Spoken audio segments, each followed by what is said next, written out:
எல்லாத்துக்குமே வணக்கங்க.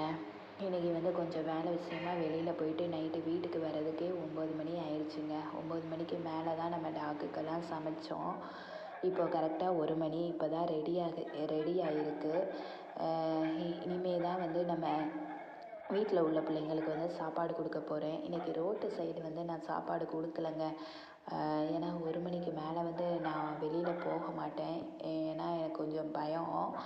எப்போவுமே வந்து நம்ம நைட்டு வந்து 9 மணி 8 மணிக்கு மேலே வந்து நான் ரோட்டு சைடு வந்து ஃபீட் பண்ணுவேன். ஃபீட் பண்ணிவிட்டு வீட்டுக்கு வர்றதுக்கே 12 மணி ஆயிடும். ஏன்னா ஒவ்வொரு இடத்துலையும் வந்து டாக்கு வந்து நம்ம வச்சுட்டு இங்கே வந்தோன்னு வச்சுக்கோங்களேன், முட்டிக்கிட்டு சண்டை போடுங்க.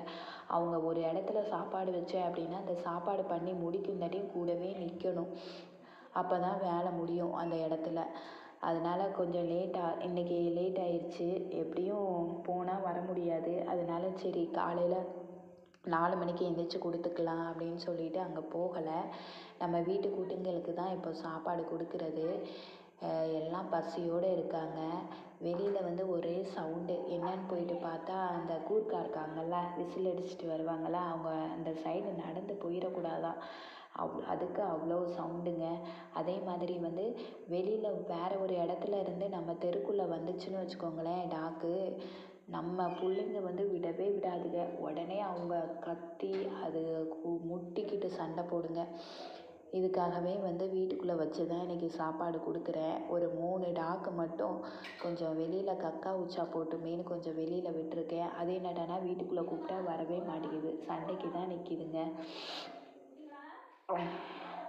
மேலே 5 குட்டிங்க இருக்காங்கல்ல, அவங்களுக்கும் பசி போல். எப்போவுமே வந்து அவங்க கீழே இறங்கி வரவே மாட்டாங்க, மேலேயே தான் இருப்பாங்க. எனக்கு பசி எடுத்ததுனால கீழே இறங்கி வெயிட் பண்ணுறாங்க, பார்த்துக்கோங்க.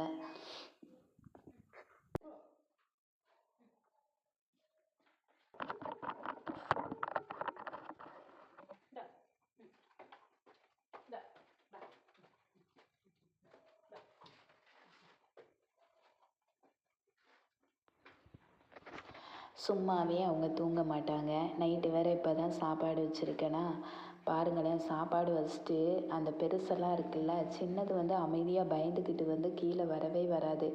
சின்னது பற்றி கவலையே இல்லை. அது பாட்டுக்குள்ளே சாப்பிடுங்க, அது பாட்டுக்குள்ளே நிம்மதியாக தூங்குங்க. ஆனால் அந்த பெருசு இருக்கே எப்பா, அப்படியே வந்து 3ம் 5ம் சரியான விளாட்டு, பார்த்துக்கோங்க. தூங்கவே தூங்காதுங்க. நைட்டு ஃபுல்லாக வந்து நல்லா விளாட்டு. காலையில் தான் தூங்குங்க. நிம்மதியாக கூப்பிட்டாலும் கூட எந்திரிக்காதுங்க. நிம்மதியான ஒரு தூக்கம் வந்து இவங்களுக்கு காலையில் தான். பகலையில் மட்டும்தான் தூக்கம். நைட்டு வந்து என்னோட காவலுக்கு இருப்பாங்க, தூங்கவே மாட்டாங்க.